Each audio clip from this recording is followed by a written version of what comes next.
Well, the trade that a lot of people was hoping was going to get done and over with, the saga, the Giannis Antetokounmpo trade saga is over and done with now, as Giannis is officially finding his way over to the Miami Heat. We're going to talk about what this means for everybody and what the fallout of this. Plus, we got to talk also about the Julius Randle trade, that a 3-team trade that went down as well. We're going to talk about all that and more right after this. Welcome to the number one place for your daily basketball news and analysis, NBA Central.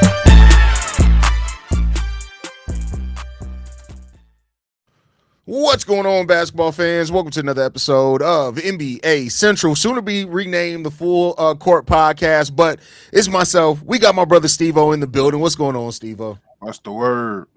Man, why this late before draft day? I don't know what's going on here, but we got some official trades. The biggest one, of course, that we're going to start off with is Giannis Antetokounmpo is officially now on his way to the Miami Heat. The trade goes down this way. No 3-team. It's just a straight-up trade. The Milwaukee Bucks are sending unprotected first-rounders in 2031 and 2033, as long as the number 13 pick in this draft, and pick swaps in 2030 and 2033 second-rounder as well. The team, it does not involve any additional teams. They're also getting Tyler Herro, Kel'el Ware, Jaime Jaquez, Kasparas Jakučionis in that also. How do you feel about this trade for them getting Giannis and Bobby Portis now on their way to Miami? Well, when it went down, let me say what it went down. When they came down to it, the last, I would say 48 hours, it came down to 2 teams, which was the Celtics and the Miami Heat. And I knew it was going to be from 2 different aspects.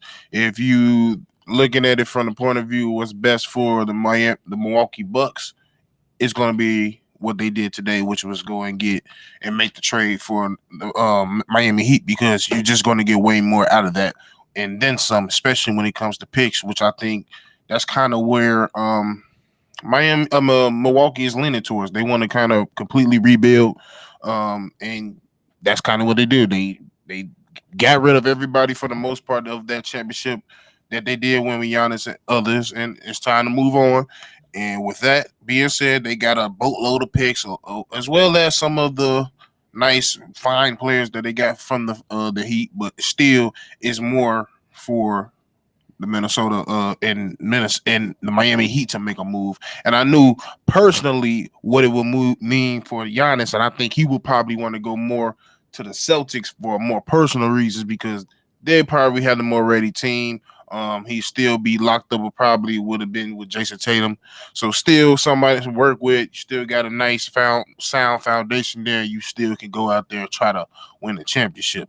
But I obviously knew what they're going to do right by them, or they're going to do right by Giannis. You always going to pick your franchise first. I think that's what they did.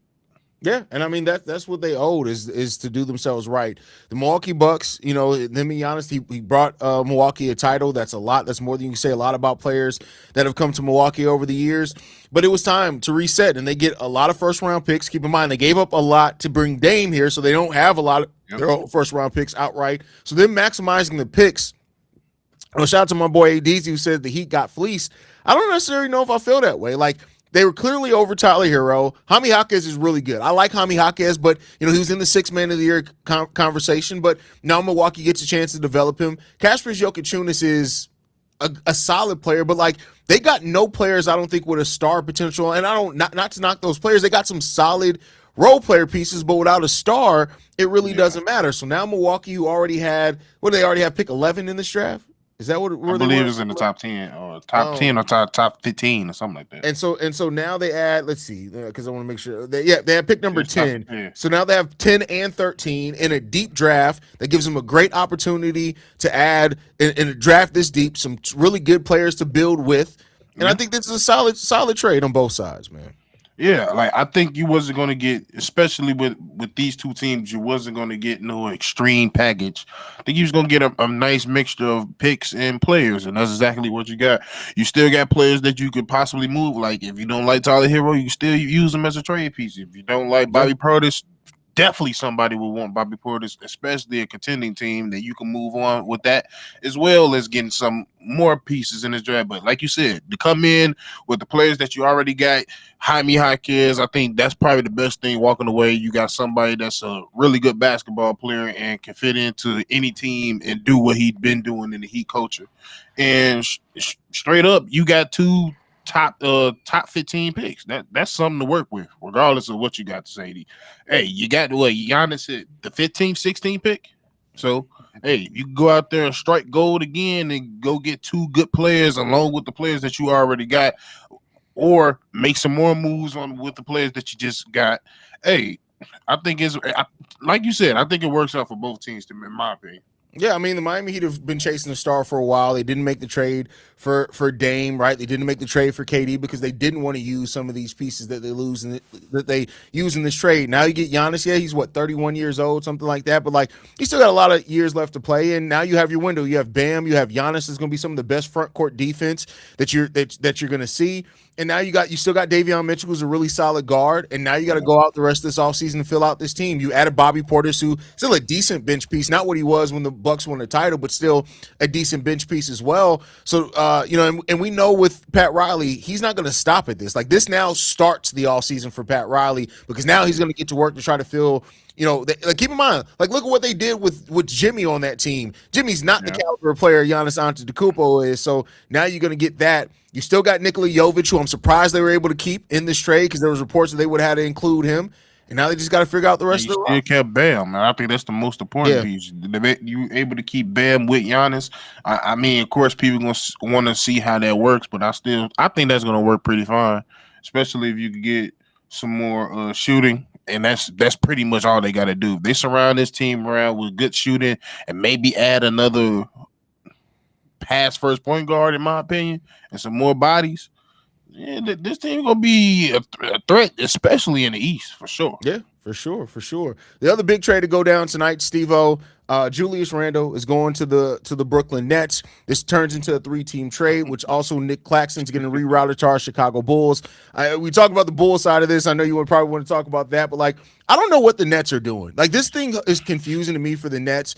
It's clear what this was for the Minnesota Timberwolves because about an hour after that happened, the trade was announced. It's announced that they already signed Io to a 22 per year contract, which is really good for Io.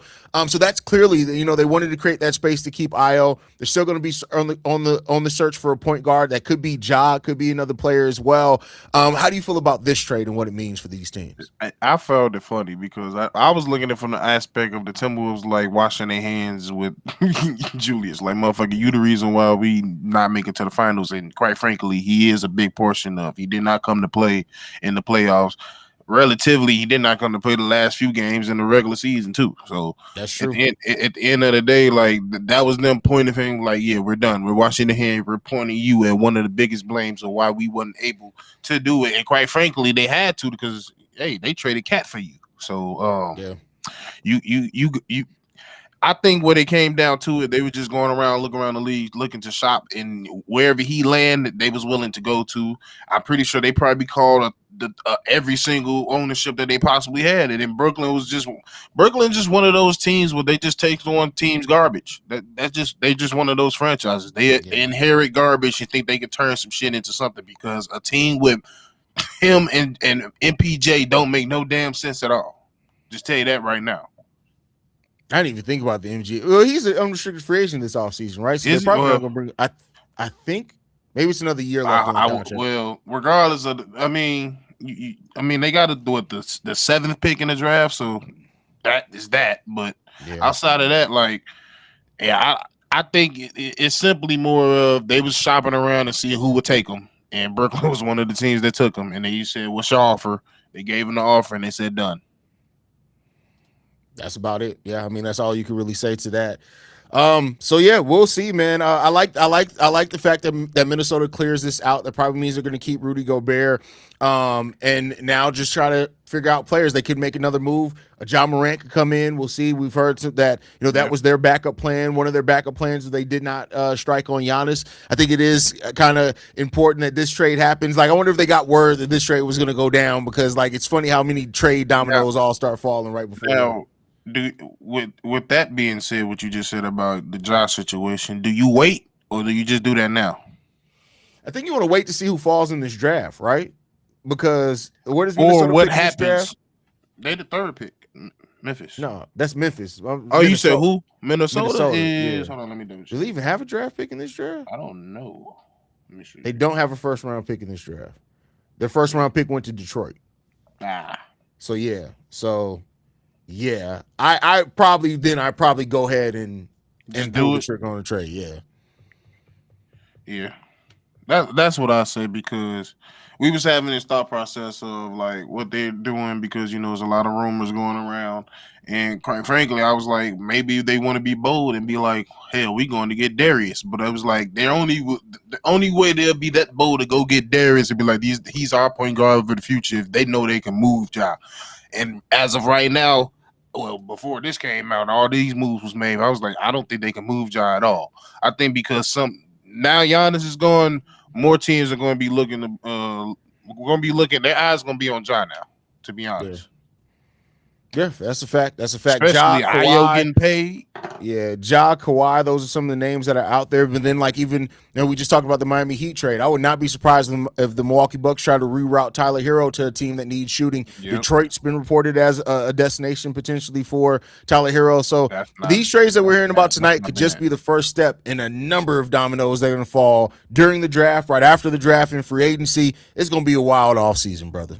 Definitely, because we were saying the same thing with it just for the Bulls as well. I feel like this Nic Claxton move can be a multitude of things. We could be moving up. We could not be moving up. We could be steadfast. It's a lot of avenues because we don't know what Bryson Graham is thinking. But we know the center job is covered. But now, like I said, I think the Bulls probably got like 3 game plans. They got the one, if nothing happens, everything falls into place. Whoever falls at the third part, or if Darren don't got 2, they got a game plan at that 2 as well. I think they got like 3 different plans for that. That's a big fact. So we'll see what's happening. It's late. I'm not gonna lie to y'all. I'm tired as hell. So I'm about to wrap this up. I'll have a full episode out tomorrow to kind of break these down more in depth and what it could mean for the NBA draft, as some picks have rerouted. Anything left, Steve-O, before we get up out of here? Hey man, nah. We'll see y'all tomorrow. Hey, we'll see y'all tomorrow, man. Appreciate y'all for tuning in for us, man. We'll catch y'all tomorrow morning.